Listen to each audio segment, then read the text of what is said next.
Hello, my name is Mohit Kothari, and I'm an engineer on the Feed AI team at LinkedIn. The Feed AI team's mission is to power LinkedIn's knowledge marketplace for professionals with equitable access to ideas, insights, and inspiration. As a member of the Feed AI team, I'm focused on using cutting-edge AI technology to understand the topicality and the quality of the feed content and rank the content so that our members derive values from the feed.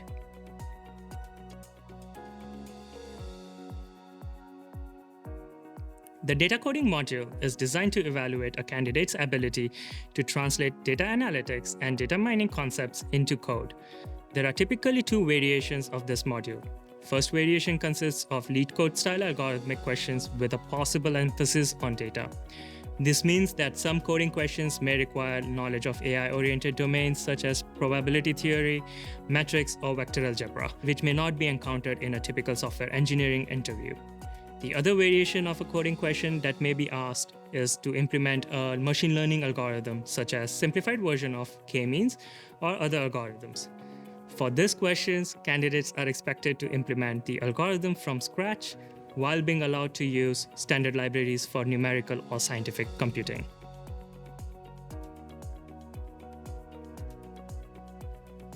For an in-person interview, candidates would use a whiteboard to solve questions or on a shared CoderPad without any IDE support for a remote or virtual interview. The candidates may prepare in advance by selecting the coding language they prefer to use while solving the problem.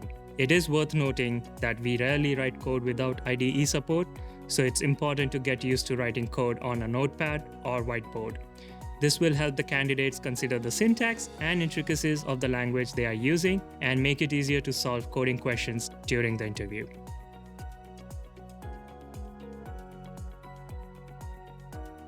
The data coding module is designed to evaluate a candidate's ability to translate data analytics and data mining concepts into practical implementation, ensuring that the solutions accounts for all edge cases. While we don't nitpick over syntax errors, we do focus on correctness and ability to efficiently find and fix bugs. Ultimately, we are looking for a candidate's ability to take data mining concepts or data-oriented domain knowledge and produce a conceptually correct code. In addition to technical skills, communication skills are also important in data coding module. We evaluate the candidate's ability to explain their thought process and approach to the problem, as well as their ability to take feedback and ask questions for clarifications. It is important that the candidate is able to communicate effectively, clearly with the interviewer throughout the process.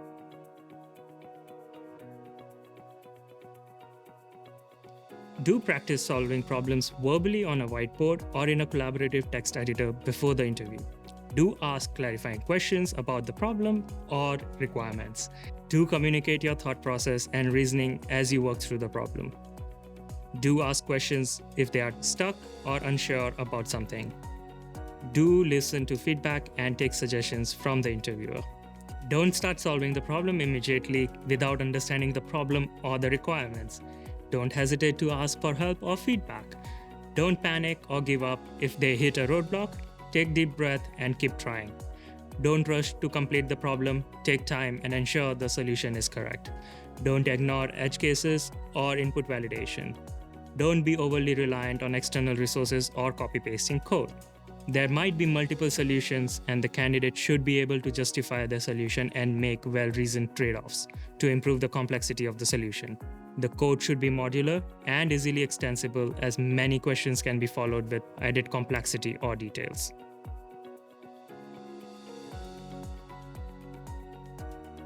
Next, we will walk through a demo where I will break down a common interview question, explain the problem statement, guide through the thought process, as well as the implementation. Remember, the goal of this demo is not just to provide a solution, but to demonstrate how a candidate can approach similar problems systematically. So let's get started and dive into this journey, which can help equip you with the tools to ace your next on-site interview. So let's get started and dive into this journey, which can help equip you with the tools to ace your next on-site interview. Question description. Please implement the k-means clustering algorithm. There are two inputs given: data, which is an m/2 matrix with rows as observations and columns as features.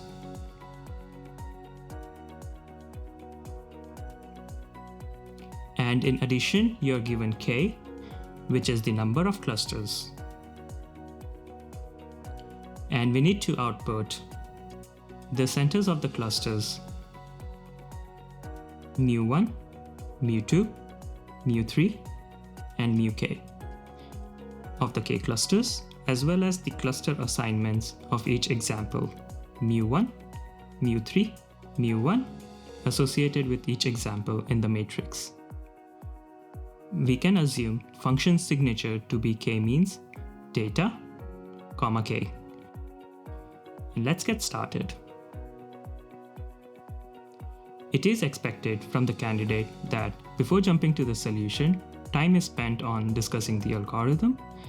Depending on the level, this can be anywhere between 10 to 20 minutes of the interview time. Usually the discussions might include details around the nature of the algorithm, such as supervised versus unsupervised algorithm, where the candidate should be able to explain the differences and confirm k-means is an unsupervised algorithm. Optimization of k-means, where the algorithm aims to partition the m observations into k sets so as to minimize within cluster sum of square, that is variance. The three stages of the algorithm, which primarily include initialization, assignment, and update. Different stopping criteria of the algorithm, such as no changes in the cluster assignments, small change in the centroids, or the maximum number of iterations might have been reached. Once the candidate has spent some time discussing the algorithm, they can move on to the implementation. It is a good idea to do a dry run on the approaches and consider all the corner cases.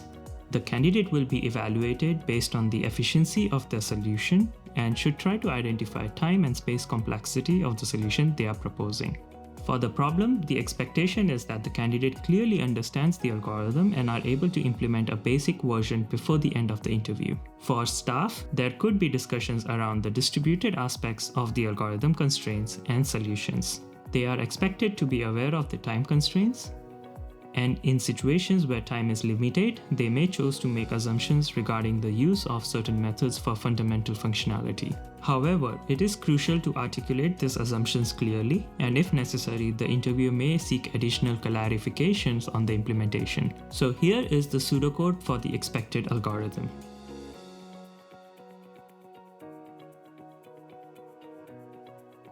We choose a k random points as the initial k centers.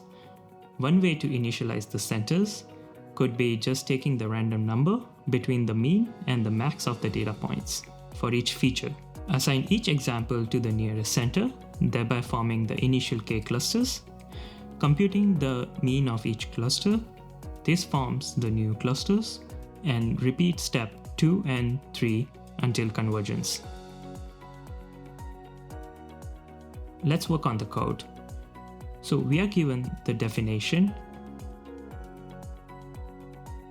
k-means, which takes two input, data and k, and we have to return the clusters and the cluster assignments. So the first step would be to compute the number of points in the data sets.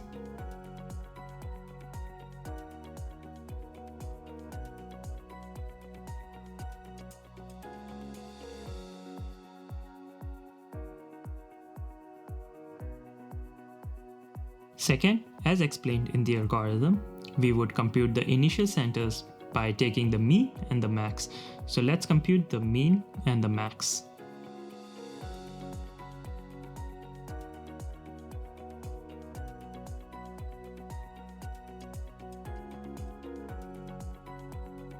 Next, we have to assign random numbers. So we'll use np.random to seed it so that we have reproducibility in the function, and this can be initialized randomly in production.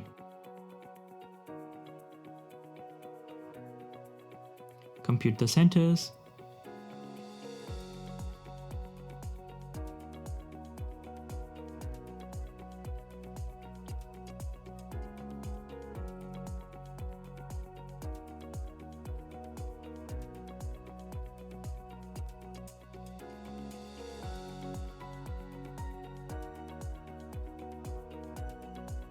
The centers based on mean, and the max. And let's start our clustering algorithm. So we'll start with the initial assignments, which is none, and we can assume that there is an upper limit on the number of iterations we are making.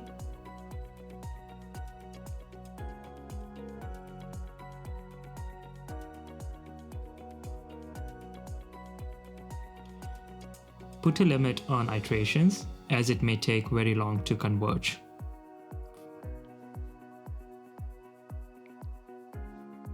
For each iteration, a basic algorithm is to get the distances from our centers.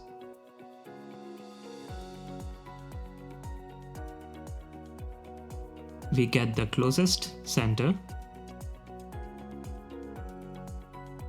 and assign points to the cluster.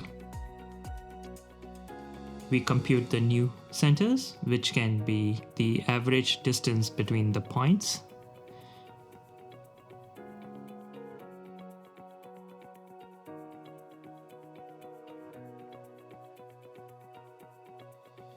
And a final stopping criteria for exiting in case the centroids are not changing. So for getting the distances from all the centers, we can initialize the distance variable.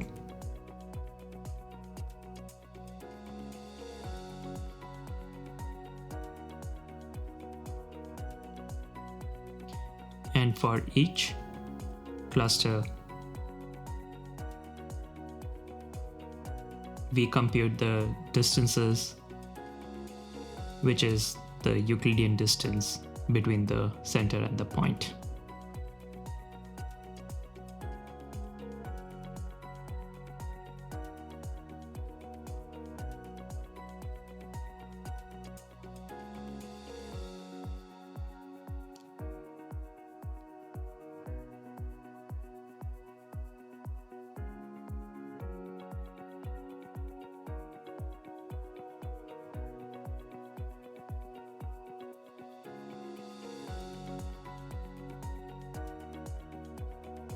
Once we have the distances, we now have to do the cluster assignments.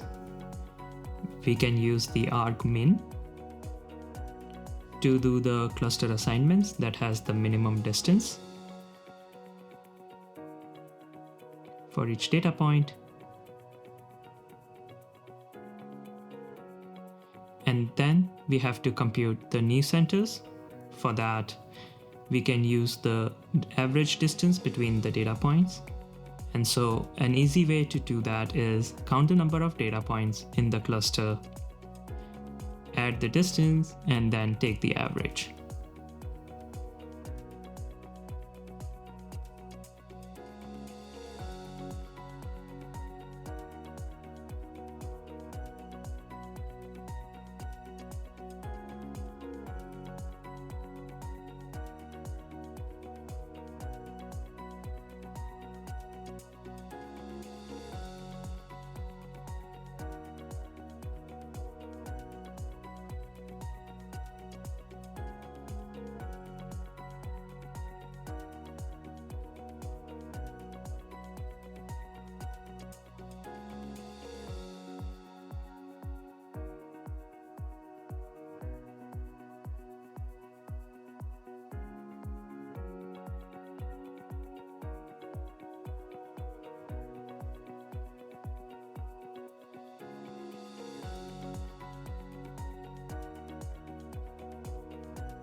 Once we have computed the new centers, we need to work on our stopping criteria, so we can use a threshold of 0.01 and see if the centers are changing by more than that.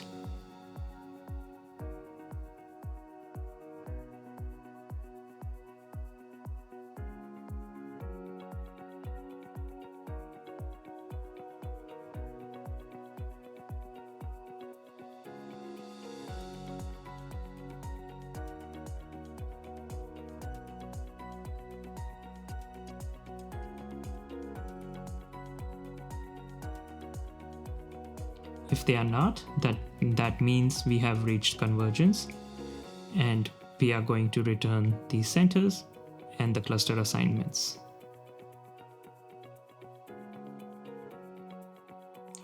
We also have to take into account when we actually run out of our iterations and return the clusters, assignment, and the centers as well.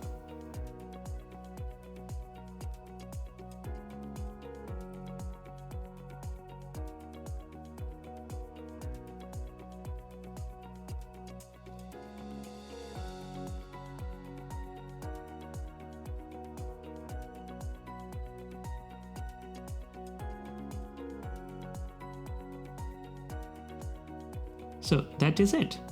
Okay, so how about we go about testing it? We can come up with a simple test case where we have a data defined as such. We can make sure that they are pretty distinct clusters for our test case. And we have k equals to 2. And we can call k-means function with data and k. We can also do print statements to log the cluster assignments and the centers.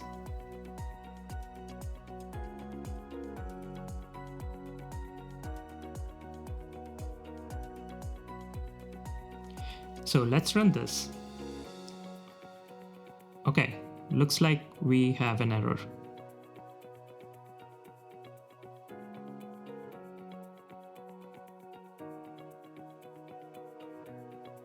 Looks like I missed a bracket. Yep, so we have found the two centers as well as the cluster assignments, which are the indices of the clusters. Once the solution is complete, depending on whether there is time, there might be follow-up questions on the iterations and evolutions of this algorithm. Some of the questions that could be asked are, what happens if we choose a different initial random seed? Here, the candidate is expected to reason around the importance of randomization and how a different random initial seed usually gives different solutions. Because k-means usually converge to a local minima. Another question could be, what if no point is assigned to the randomly chosen centers? This can happen for some rare seed values. Obviously, we can get only k minus 1 clusters instead of k clusters. In such cases, the problem can be overcome by reinitializing the centers with a different set. We can have checks inside the code as well to make sure that we have k centers. What is the big O complexity of the algorithm? So big O of the k-means training would be k times I times m times n, where k is the number of clusters, I is the number of iterations, and n is the sample size, and m is the number of data points. How do you determine a good value of k? Can we automate this? Perhaps without modifying the existing k-means function. How do we find optimal k? So usually there are multiple methods in which the algorithm can help us determine the good value of k. Couple of those include elbow method, which is about finding the point of inflection on a graph of percentage of variance explained to the number k. The other method that is widely used is silhouette method. The silhouette method involves calculating for each point a similarity score between their assigned cluster and the next best, that is the nearest cluster. For staff, can we leverage k-means for outlier detection? Here, we are expecting candidate to reason around different types of features that can be given to the k-means algorithm, where either it can be of the same type or of the multiple types. And we expect candidate to reason around the encoding approaches of a categorical features, such as one-hot encoding or learning and embedding for other kinds of features. A final question for the demo could be somewhere around as, how will we scale this for very large n, where n is the number of data points? Can we think of any approximation that can help us? A popular technique here is to use mini batches of data, where k-mean leverages the mini batches of data taken at random to update the cluster mean with a decreasing learning rate for each mini batch. The points are all first assigned to a cluster and the means are recalculated. And that's a wrap. Thank you for joining us in this data coding interview prep video. I hope this session has provided valuable insights and strategies to tackle data coding challenges with confidence. Thank you for watching and best of luck for the upcoming interviews. Remember, every challenge is an opportunity to grow. Keep learning, keep coding, and never stop chasing your dreams. Goodbye and take care.